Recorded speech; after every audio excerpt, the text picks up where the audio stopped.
All right.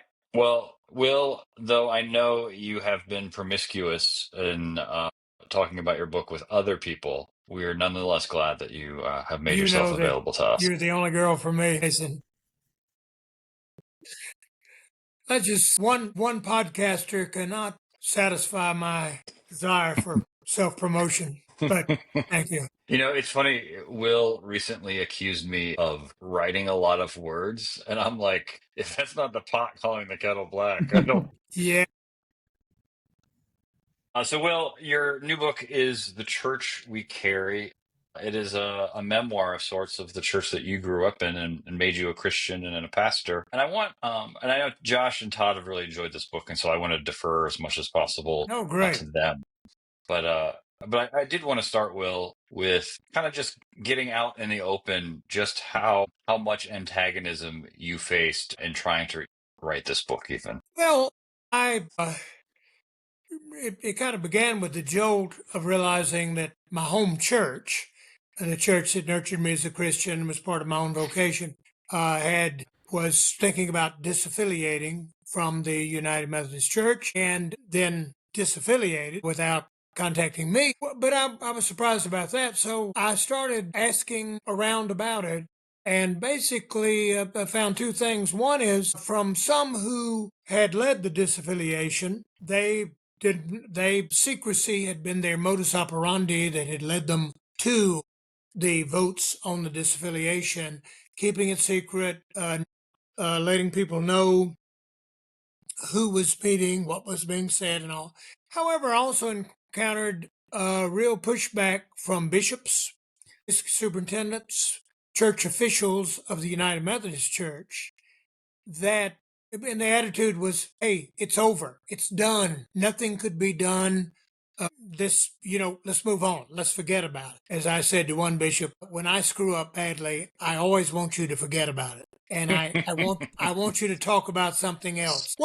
A problem with that attitude is I encountered some deeply wounded United Methodists, people who had been loyal to our denomination, grateful for what our church had meant to them, and who felt abandoned, who felt that, to put words that I heard from a number of people, when we needed our church to stand up and defend us against the onslaught of misinformation and prevarication, our church didn't. And the attitude that we got from the bishop superintendents was, hey, just y'all talk about it, do a vote, let me know. And so I guess, why did I write the book? I dedicated it to two of my high school friends that led a valiant but unsuccessful effort to keep the congregation in the denomination that had birthed them. And so a lot of hurt out there. And I'll just say, I guess the preacher in me, to tell a Methodist preacher, don't talk about that. Don't talk about that in public. Well, that's like throwing meat to a bulldog, and I quoted Jesus as saying, hey, I'm not into silence. I'm not into secrecy. Everything that is hidden is going to be revealed. Can you just kind of succinctly create a snapshot of this church, when you were a youth? Help us picture Yeah, what this was it's like. kind of touching that as long as you've known me, you will still plead for succinctness, but that's one thing we love about you is your naivete. It was a big downtown, rambling, mainline, mushy kind of Methodist church. And it was a wonderful church to grow up in. It was a church that had the resources to hire some wonderful people to be directors of Christian education. I pay tribute to many of them in the book, particularly Oline Civils, Methodist deaconess. And it was a church. The Via Media, middle of the road, was kind of this church. Not too much this way, not too much the other. And it was unique in that it is a big, vibrant downtown church. Those words are not used in one sentence when applied to Methodist churches anymore. Buckham Street, my home church, had succeeded in doing church in such a way that they entice white people from the suburbs to come into church in an urban setting on Sunday morning. And that was quite an achievement that doesn't find many counterparts except in a few places. And so that was my home church, to which I was indebted. I do in the book a lot of quoting from my past books. I went through my past books and noted where I had referred to my home church. And I was surprised in like a dozen books I had reminisced about growing up in this church that made me Christian. And in the book, I talk about how a lot of my own intellectual theological trajectory could be ascribed to either affirming the faith that I received at Buncombe Street or either uh, uh, uh, rejecting that faith that I received at Buncombe Street. In fact, in the book, I noted that a lot of the criticisms lodged against the denomination by the disaffiliators, terrible word, that were criticisms I had made in writing 20 years before them about the weaknesses of mainline Methodism, moderate. Yeah. Step in. Well, I think that's a good place to ask. You have a quote from Flannery O'Connor in the book that says, "It seems to be a fact that you have to suffer as much from the church as for it. But if you believe in the divinity of Christ, you have to cherish the world at the same time that you struggle to endure it." You endure, and others have to be schismatic, have to break away. Well, Stanley Hauerwas has said about me on more than one occasion, just cannot, I don't understand your kind of affection for the church, United Methodist Church and all. One is the church where I met Christ, and but also I have been privileged to get to see the United Methodist Church at its best. Thing I loved about being bishop was to get to see the church in little out of the way Alabama Crossroads doing some amazing things. All the more amazing because nobody ever heard of that congregation or that church. And yet they were being spectacularly faithful, in my estimate. And I grew up in a one-parent family. As I said, I realized the church was mother, father to me in fascinating ways, and so I bear that affectionate debt to them. At the same time, I had a privileged position for seeing the church at its worst, and I've long had a fascination with novels. I'm thinking about Joanna Trollope's novels, Barbara Howitt's novels that show the church in all of its, we're sinners. We're a group of sinners. We are those convened by Jesus Christ, sinners all around his table. And yet, I think the church taught me even to love that, to love Jesus all the more for the fact that he had assembled this group of sometimes faithful, often not people. I will say, too, that I think maybe one thing that made me different from some of the schismatics was I think many of them had received some erroneous views of the church. For instance, when disaffiliates say to me, and this has been said to me a number of times, I'm just so tired of the argument. The division. I want to be in a church where we're all on the same page and we're all working together, believing together, praising the Lord together. To which I reply, in love. Forget about it. If St. Paul couldn't form a congregation like that, I know you can't. Read the New Testament, people. Jesus Christ's middle name is Trouble. He never met an argument he didn't want a piece of. In fact, he initiated most of the arguments people had with him. It's called following Jesus. And I said to the disaffiliates that one gift Buncombe Street gave me growing up, I think, was the stunning recognition that Jesus Christ related to other people differently from the way he related to me. And I learned that at an early age with my fundamentalist youth counselors who refused to use United Methodist curriculum and felt basically pushed out, went to another church because of that. I learned at an early age my experience of Jesus can be markedly different than others' experience. And that means that there will be disagreements, there will be arguments. As I say, well, Jesus told me to. And people say, what? Jesus would never tell anybody like that, something like that. And so that To be in the church means to affirm that. I opened the book with 2 sermons that I preached at Buncombe Street at the pastor's invitation before I was persona non grata there. And I thought both of those sermons are kind of, hey, at this big rambling mainline mushy Methodist church, I learned an important lesson, and that Jesus keeps an unruly table. His invitation, when it is said in 2 Timothy, God desires all to be saved, he really meant all. And I'm grateful if Buncombe Street gave me that at an early date, because if Jesus Christ didn't save sinners, and if he didn't invite an unruly crowd to follow him, I wouldn't be here. Will is the lone non-Methodist on this call. I want to say that one thing that I really found helpful for a Southern Baptist is that you describe universals. And what I mean by that is Bill J. Leonard in God's Last and Only Hope said that the Southern Baptist Convention will never split, it will splinter.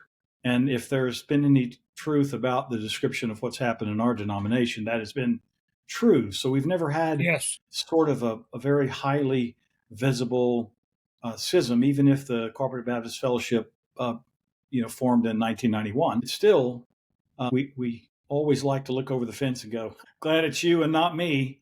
But what's been true in my reading of your book is that I think it has a universal appeal in that there have to only be a few who've not had that experience that you described. That is carrying a church that was such a critical and important part of life, and then to watch it go through various phases of maybe great success and then significant trouble. And so I didn't read it in that vein of, I really read it as a recognition of the humanity that is at work across all denominations, connected or otherwise. I refuse to allow you to make me feel bad about Baptists being the foil from time to time in the description of where you're charitable was going. And I really wouldn't have gotten into Baptist stuff had not a key participant in this whole drama was boasted of being more Baptist than Methodist, and that seemed to be a theme running through things and it's Greenville, South Carolina, where they're more Baptist than people. And true. So you kind of can't talk about Greenville, South Carolina without reference to Baptist. And I hope my references to Baptist some of them were in jest. But also just saying, Wesleyan Methodist Christianity is a hard project to sustain. And congregationalism, congregational voting, independent clergy, that maybe I'm being unfair, but I think in our culture, that kind of is easier than Wesleyan, connectional, itinerant, Episcopal Christianity. And I think my home church showed that. And so, but I'm so glad that you found, for instance, I'm speaking about the book in Greenville in a few weeks. But interestingly, the main place I found to speak about it was at Furman University, a Baptist school. And I am told most of the people coming to hear me are Presbyterians so what I'm describing, I'm hoping is kind of everybody's story in one way or another. And I just got a great letter from a Lutheran saying, maybe if we had this book 25 years ago, our story would be different, maybe, as a denomination. And so in the dynamics of this moment, I'm hoping have universal appeal. But thank you for that. Yeah. Well, in fact, through all this disaffiliation, one of my buddies, Curtis Freeman, across the hall from me at Duke, runs the Baptist House of Studies, has been, at times, I feel Curtis has mocked me, the notion of Methodist trying to have a congregational vote when our pastors, like Jason, have absolutely no skill for conducting a congregational vote and don't know how to do that, and yet we do that. Or Methodist, it's been kind of sad to see at Buncombe Street, for the first time in their history, they earned themselves the opportunity to call a pastor. And they said, we can call any pastor we want to without meddling bishops messing stuff up for us. And we're going to have a worldwide search if we need it, a nationwide search. We're going to call a pastor. And they worked for months, 6 months, secretly, but worked about how to call, and they called a pastor from Asheboro, North Carolina, who has never served a church the magnitude of this church. And I said, gee, maybe bishops aren't as dumb as you think they are. I mean, calling pastors is hard. And so A little bit about your grief and wrestling with nostalgia, because Yes. you mentioned that this is the church where you buried your mother when you were a first year in seminary. there was grief, and I tackled the grief. Well, I tackled the possibility that nostalgia is all mixed up in the grief, which I think it often is, by reference to Mad Men episode. And I had to, there were places in the book I had to admit, when the disaffiliates and the young preacher that they had rallied around said, we want more biblical preaching. We want the Bible. We want the Bible. We need the Bible. The Bible. Not the parts of the Bible that, challenge our affluent lifestyle, but the other parts of the Bible. We want the Bible. And I had, as I kind of mocked them, I said, wait a minute, how biblical was the preaching I grew up with at this church? Not much. And even the preacher that I challenged that had such an impact on the congregation, allegedly, when I really took issue with his biblical interpretation, I listened to 120 of his sermons online. Well, I had to say, he wants this congregation, and he was very critical of the congregation in his sermons from time to time, but he wants a more vibrant, truly committed, Bible-focused congregation with a strong mission emphasis. So do I.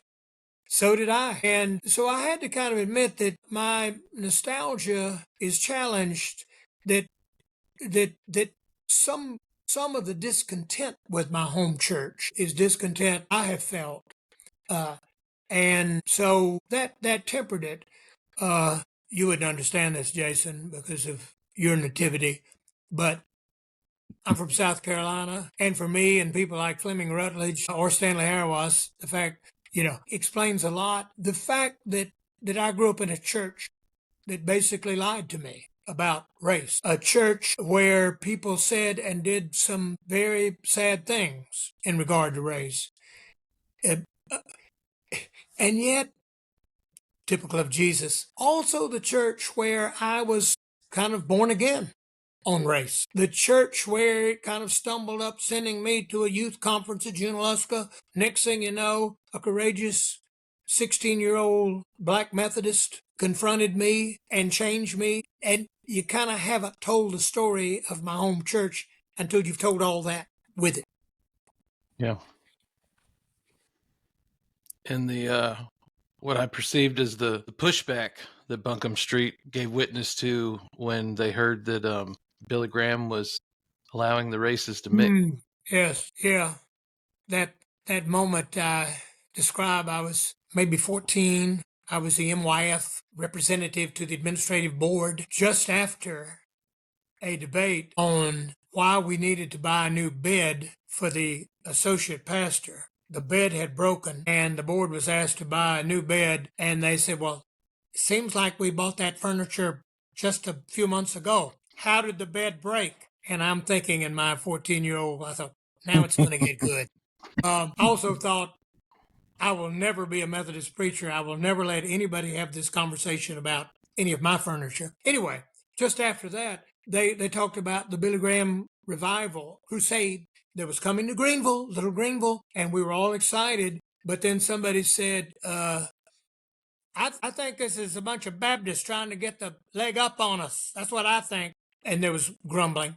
But then someone said, is it true that Graham is not going to separate the races in his services? And they said, he will not. And that was it. And the board voted not to participate. And I recount that night as I slipped out of church to catch the city bus to go home. I heard down a darkened passageway weeping, and somebody was crying, and I snuck down the hallway and peeped in the door, and it was our pastor, and he was at his desk weeping. That was a extremely important moment for me as a knowing future pastor. And I said it was just nice at an early age to know what makes pastors cry. And so I'm indebted to my church for all of that. Well, in fact, one of the things that I think has made me different after doing this book, or is reinforced in me, I'm teaching my introduction to ordaining leadership class at Duke for the last time this fall after a 50-year run in this class. Anyway, one thing I am really going to hammer is if you're a preacher in Jesus' church, you better learn how to manage conflict. You better learn how to embrace conflict, to see conflict not as a negation of your ministry, but an affirmation. You're working with Jesus. Division, conflict comes with the territory. So now when seminarians say to me, I've never seen America more divided, and I think, well, you're 24 years old, so you ain't seen that much of America. But I've never seen America more divided, and there's just some things you can't talk about from the pulpit. You just can't talk about it. The laity go ballistic. I say, I entered ministry in 1971 in Greenville, in South Carolina. I got no sympathy with you. The bishop had the sense to tell me when he welcomed me back to South Carolina from seminary, hey, kid, you're getting ready to enter a war. We've lost a lot of good pastors. Hope you won't be one of them. Keep in touch with your district superintendent, okay? So conflict avoidance, the inability to manage conflict and division is a major part of this story of why my denomination lost this church. Yeah, and speaking of things that make pastors cry, you got me when Desmond Tutu is a very powerful Christian witness, and you're the dean of the chapel at Duke. You're hosting Desmond Tutu, which is wonderful in its own right. But at that moment, you paint a picture where you're taken back to the smell of camellias and your primary school Sunday teacher stirring up your faith about Daniel 3 and God being with you in the fire. Could you thank wax you. on that a minute? I'm glad you noticed that. Yeah, it's kind of like the biggest thing that ever happened to me in my ministry to that point was Desmond Tutu accepted my invitation to come preach at Duke Chapel. But Coretta Scott King kept him late in Atlanta. We had regional television. I was doing a hymn sing in front of the TV setting, trying to kill time. Where the heck is Desmond Tutu? Well, he's at the airport. They're bringing... Anyway, right as we were singing through fiery trials, when through fiery trials I caused thee to go, the rivers of grief, or will not the overflow. The doors of Duke Chapel burst open, and here came Desmond Tutu down the aisle, and people were screaming and throwing things and cheering. My music director said, your dramatic flair sometimes is too much. And I said, I didn't plan this.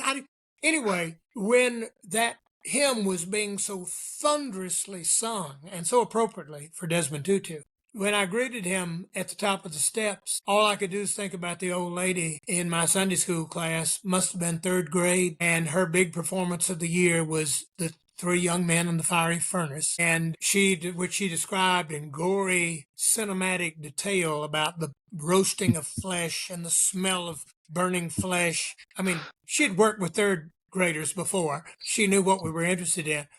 And she basically said, permit me to explain this story to you, children. There is nowhere you go, even into a fiery furnace, that God does not walk with you.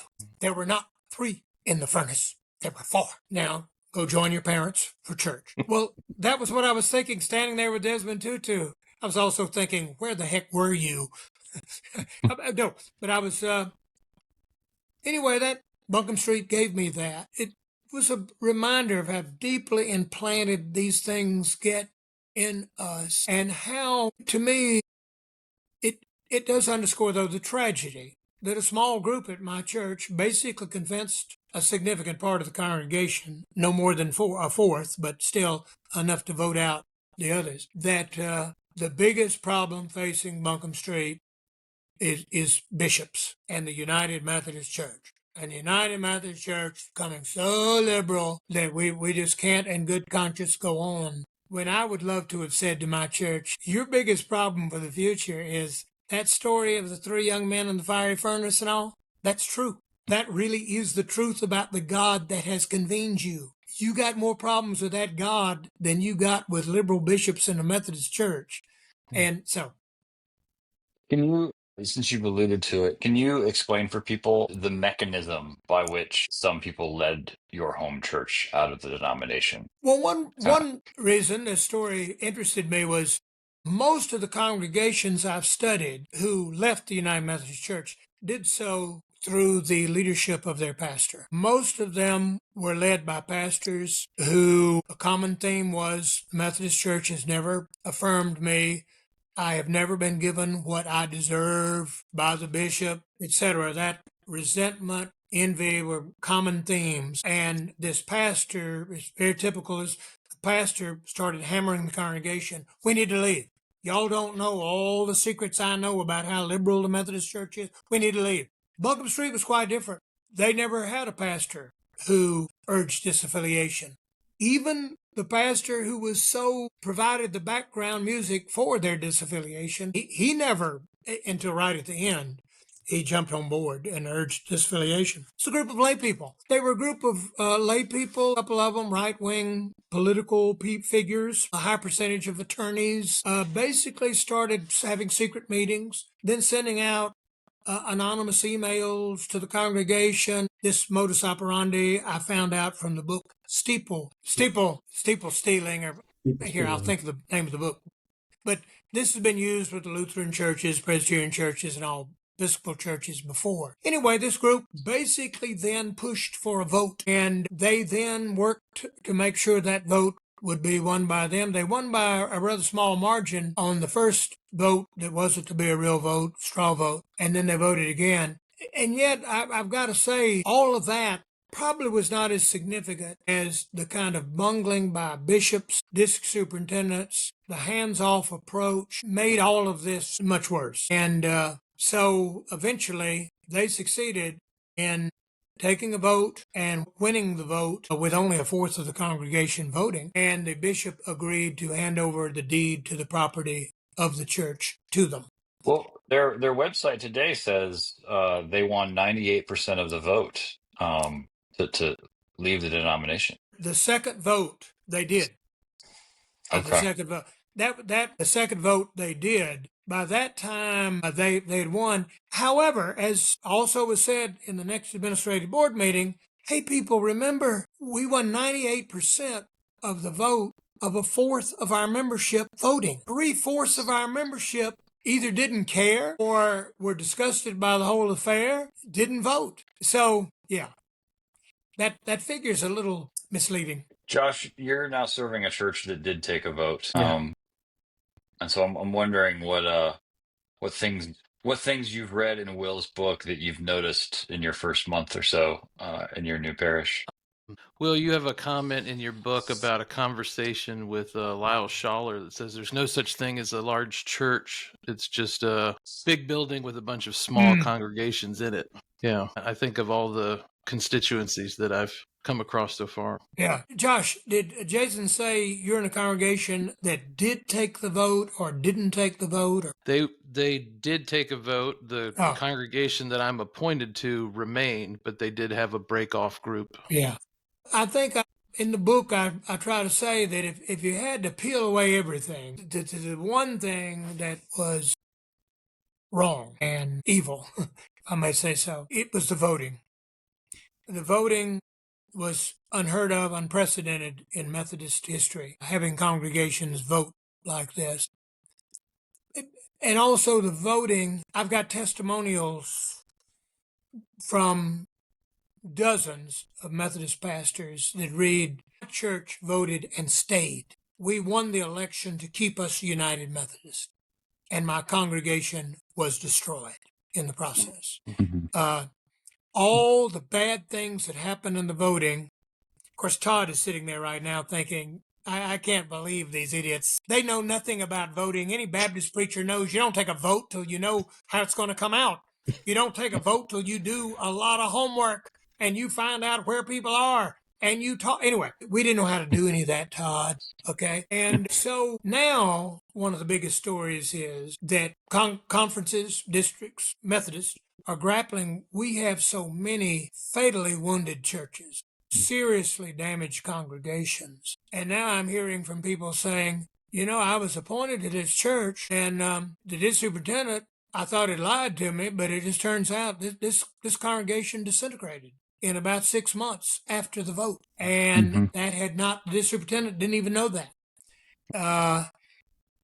So the voting, and it was so, in the early days of the discussion, the disaffiliates were concerned about bishops, about the Methodist appointive system not working in Buckham Street's favor, about sending $400,000 a year to the annual conference from this congregation. They were concerned about a couple of biblical issues and all the seminaries. By the time of the vote, it was just, are you for us or against us? At the last congregational discussion, the whole debate was over. Do you think gays should be allowed to marry or not? That was the only thing under discussion. But voting tends to do that and to bifurcate and to overly simplify.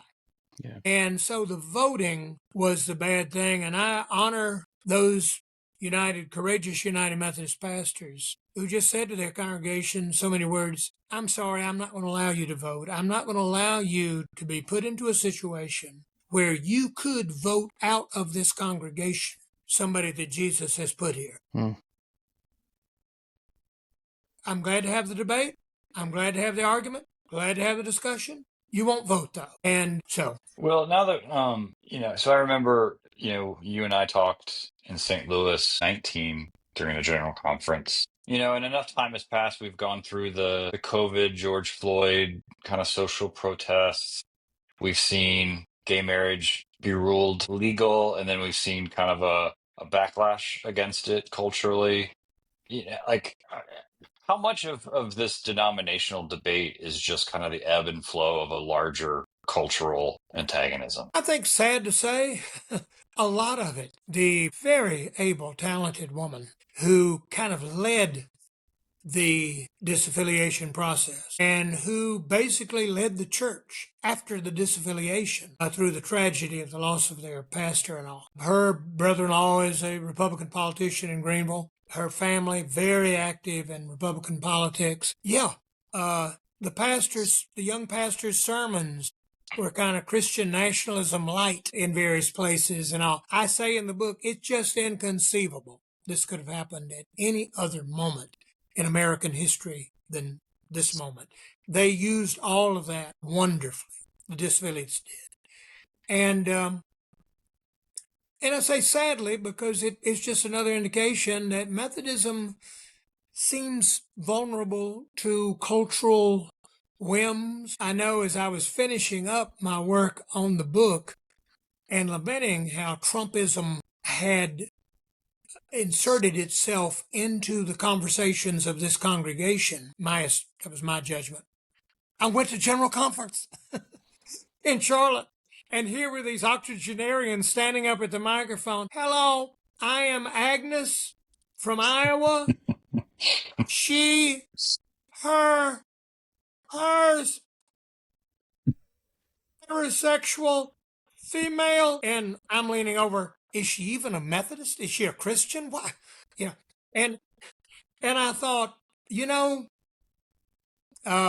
we asked for this. We asked for this. And I wish I could have had the opportunity. They didn't want me, didn't invite me, but I wish I could have had the opportunity to come in and say, well, I agree with you so much that we haven't been biblical enough.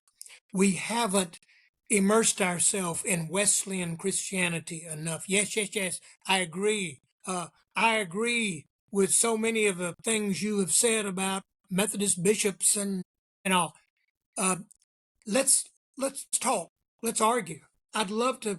And my criticism of this young pastor's sermons were not so much that he was a conservative. My questions was his biblical interpretation was wrong. And I would love to have had that debate with him. You have misused Isaiah. Tell me why you think.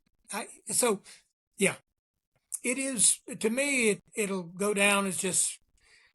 And I say to the disaffiliates of the new Buncombe Street, what are you going to do when Americans decide same-sex love is not a great social evil? And they will. I give it about 6 years, 7 years, just reading the surveys. Americans are just rapidly changing on that issue. What you going to do then for church after you have won a church, gotten a church on this? What are you going to do when Americans say, I am so tired of choosing up sides.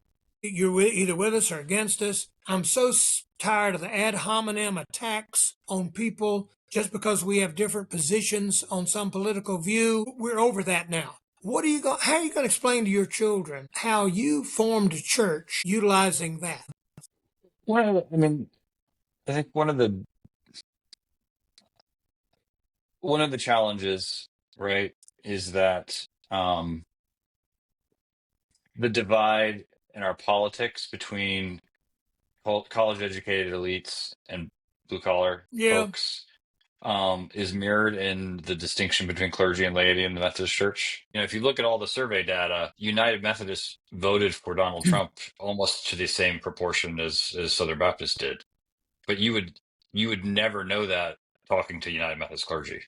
And that's a huge gulf between shepherds and sheep. Yeah, it is. The Duke study done by Mark Chaves, David Eagle, have shown that the disaffiliating pastors are more like their flocks than the United Methodist pastors like me who stayed. That's a challenge.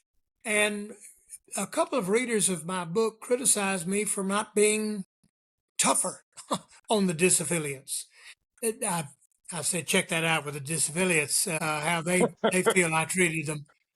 But I do think part of the tragedy is it's a tragedy in a church, Methodism, that has found so many ways to compromise on so many issues, whether it be divorce or alcohol or war, peace. I think it's sad we couldn't find a way to compromise here. Mm-hmm. To say, hey, I hear your concerns. What would it take to help you to stay?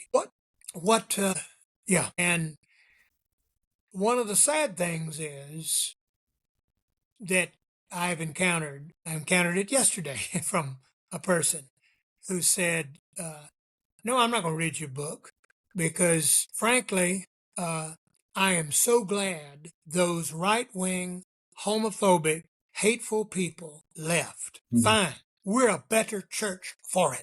And I said, grammatically speaking, you can't say that as a Christian. You cannot make that sentence. That's unallowable. But isn't that sad to say, finally, we got a church?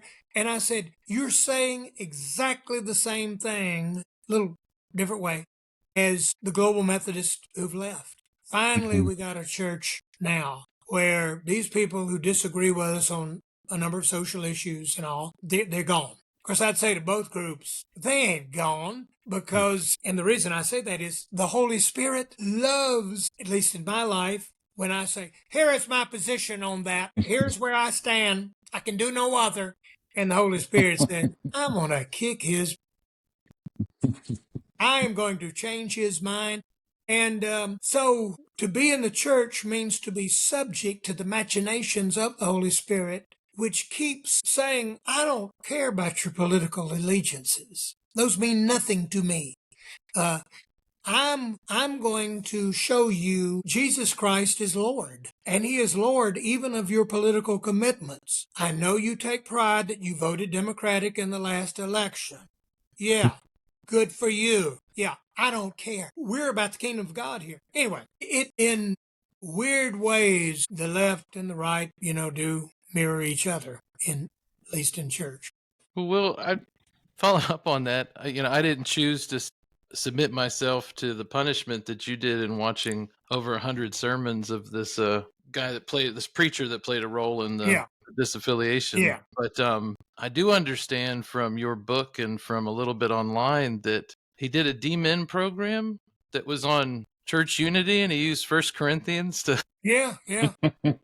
Richard Hayes. Were you baptized into Cephas or to Apollos or to Jesus? Can you square that circle for me?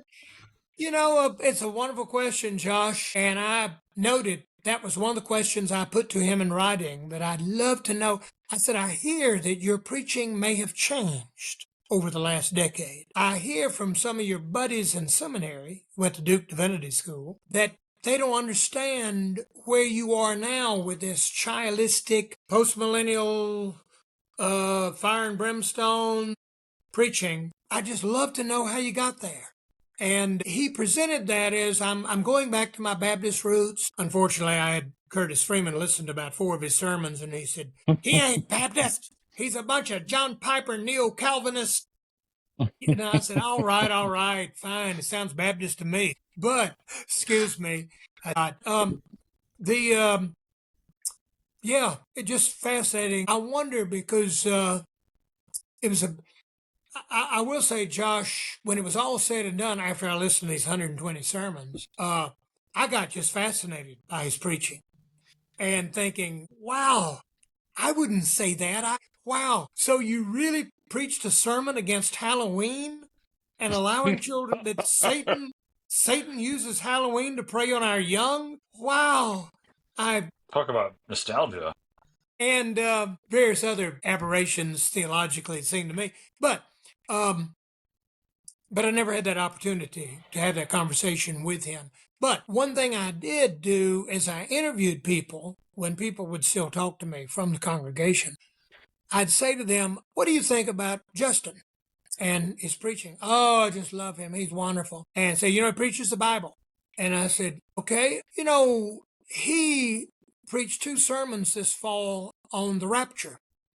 Say you're driving down Wade Hampton Boulevard and Jesus returns. You, of course, having accepted Jesus as your personal Savior and publicly confessed your sins, you're raptured to heaven. Your spouse, of course, goes straight to hell. So that's how you read the story. And said, I never found one person who agreed with that. I never found one and they would always say, oh, well, I tell you, I don't always agree with him, and I don't always know what he's talking about there, but I tell you, I so admire him for preaching the Bible. He stands up, and in most Methodist churches, you're not allowed to do that. So it kind of provoked a crisis in me of thinking, hey, preacher, maybe preaching ain't that important. Maybe other factors determine the significance of a sermon, factors other than Bible or theology, interpretation. Maybe it's your personal relationship with the preacher. Maybe it is the emotional tone that the preacher conveys. That kind of shook me. Or, part one of the ways I've always heard that too is that, if you spend time in the pulpit talking about anything but the gospel, it makes people vulnerable to things that appear biblical. True. Yeah. There are a number of, I know the preacher took great pride in saying, I talk about sin. Sin. Yeah, I said it. I know we're Methodist. You haven't heard that in the Methodist church, have you? Sin. Well, he had a rather small list of sin that he hammered on. But, I remember Karl Barth noting that you should be very careful to talk about sin. Because, one, here's my interpretation of Barth. One, people will think they know what you're talking about, and they probably don't, because Christians have some very odd definitions of sin. 2, the sermon is going to sound enough like a biblical sermon to lure you in to some really erroneous notions of God. So I think that was what Jason was pointing to. However, the antidote to that is not to not talk about the Bible. It's not to talk about the Bible. And maybe his preaching did show people, Methodists are hungry. I know I heard him preach this wildly apocalyptic sermon about it's Advent. You know what they're talking about here, people, with the sun and the moon and the stars? They're talking about the end. You may walk out of this service and suddenly the sky be dark, and it will be the end. Are you ready? Are you ready for the end? And I thought, oh, give me a break. So I tuned in the same Sunday. The senior pastor was in the traditional service, and the senior said, It's the same. Are you experiencing the joy in your life that God intends for you? What do you read? That says that Jesus says, look at the signs of the times. And I look at the signs of the times, and I confess I don't always feel joyful. But Jesus wants you to be joyful.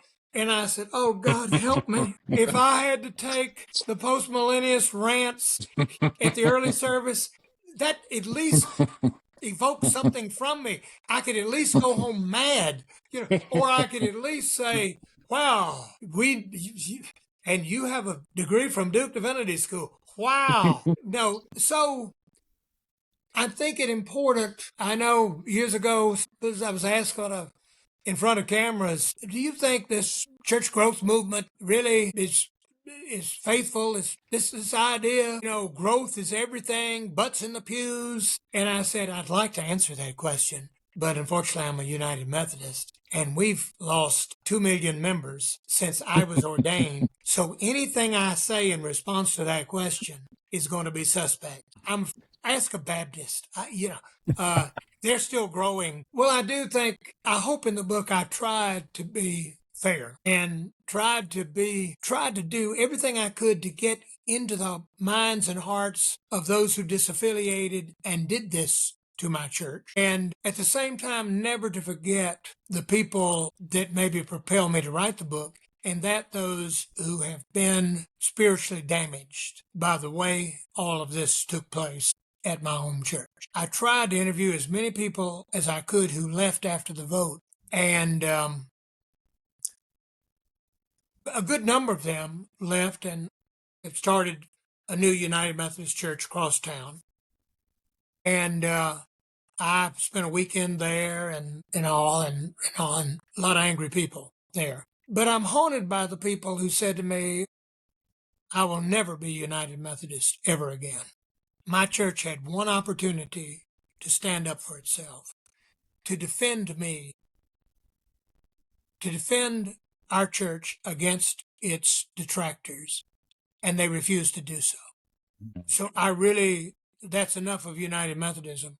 But even more haunted, I can name 3 or 4 people who said to me, I will never walk into another church again. I've made other arrangements for my funeral. To see fellow Christians choose up sides and vote, to see Christians stand up and weep and say, my wife's ashes are in the columbarium. My family has been in this church for 3 generations. We took a vow to be loyal to the United Methodist Church, and to see them vote that man out. I'm sorry. I've had enough of church. Mm-hmm. That haunts me.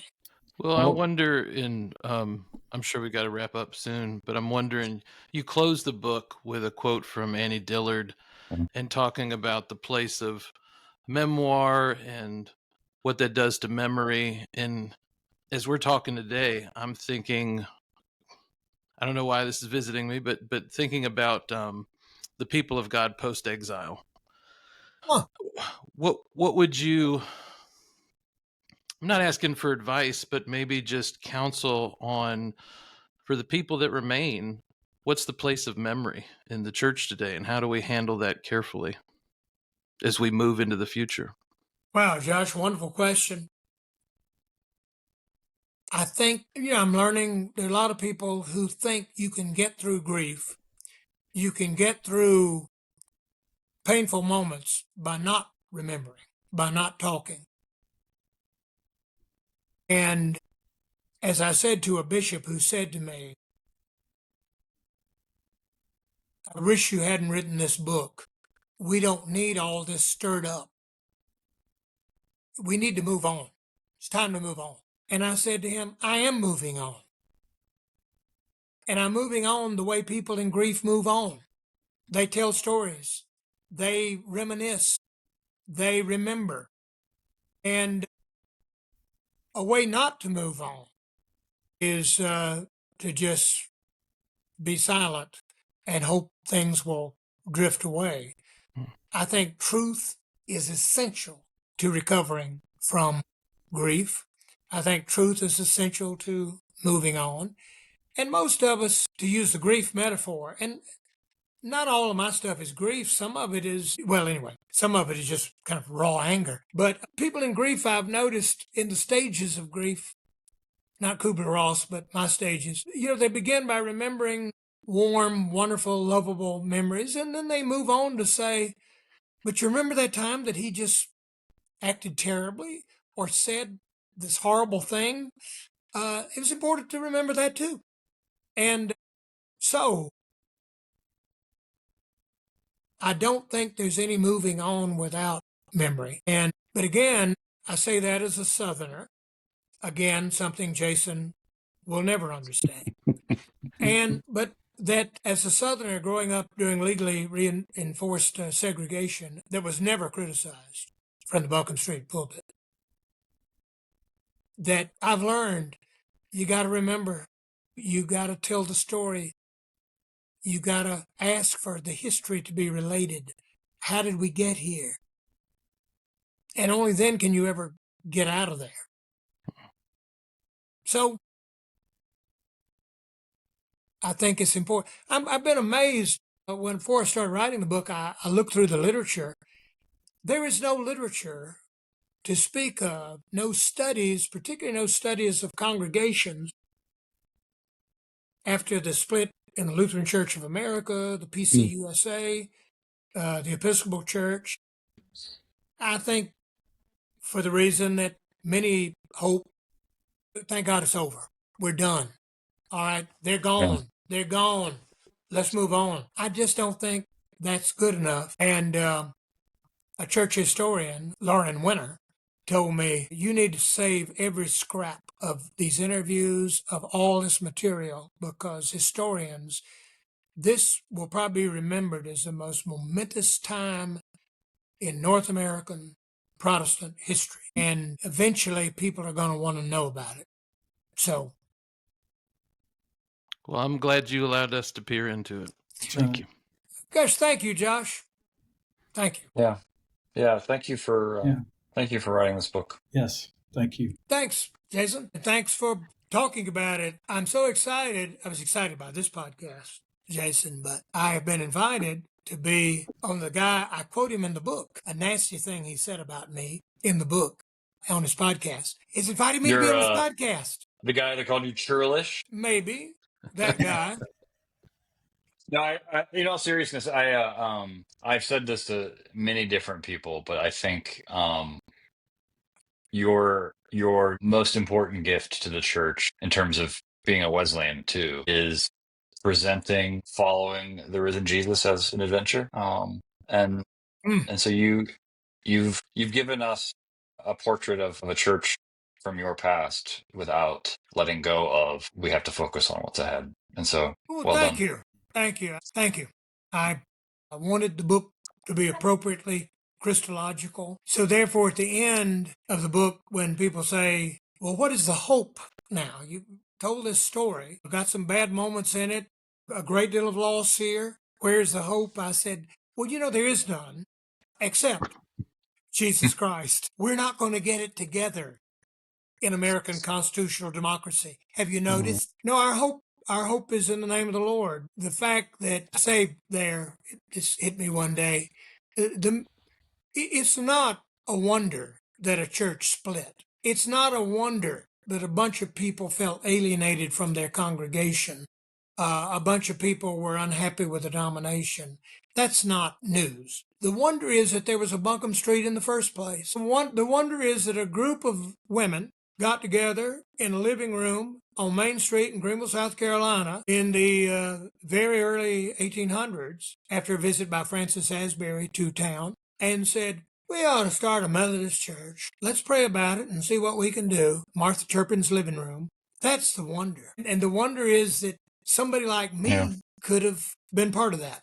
That's the wonder. Speaking of Flannery O'Connor, you had your own Mrs. Turpin. Yeah, you picked up that reference to Flannery O'Connor's Mrs. Turpin, or yeah.